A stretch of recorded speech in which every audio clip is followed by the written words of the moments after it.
Breaking news on SNAP benefits, also known as food stamps. A bipartisan group of officials from 25 states sued the Trump administration over its decision not to use emergency funds for SNAP benefits during the government shutdown. But a federal judge is about to make a ruling that could feed millions and make the president very unhappy.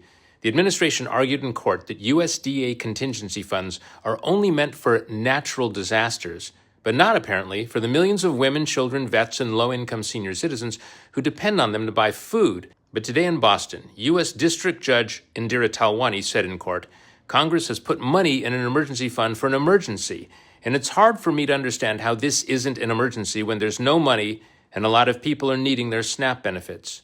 Judge Talwani's ruling, which may order the Trump administration to use emergency funds, could be issued by the end of the day. Secretary of Agriculture Brooke Rollins, Mike Johnson, and other Trump loyalists have all spread the lie that it's illegal for the USDA to fund SNAP benefits during a government shutdown. And how do we know they're lying? Well, historically, SNAP benefits have not been interrupted during shutdowns. And until recently, the USDA's website included a statement from Trump's own White House legal team that confirmed that contingency funds could be used to fund SNAP during a shutdown. However, that statement was deleted from the USDA website on October 23rd.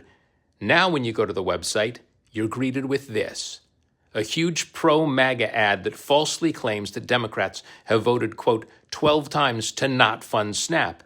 The ad also falsely claims that Democrats shut down the government in order to, quote, fund gender mutilation procedures. It's clear that Trump, MAGA, Mike Johnson, and Brooke Rollins, the most powerful woman in America who you've probably never heard of, are all using hunger as a political weapon to wield against the Democrats. The people may be hungry, but they're not stupid. The people know it's MAGA who doesn't care whether they eat or not. For more in-depth coverage, including who is right-wing extremist Brooke Rollins and where did she come from, follow me on Substack.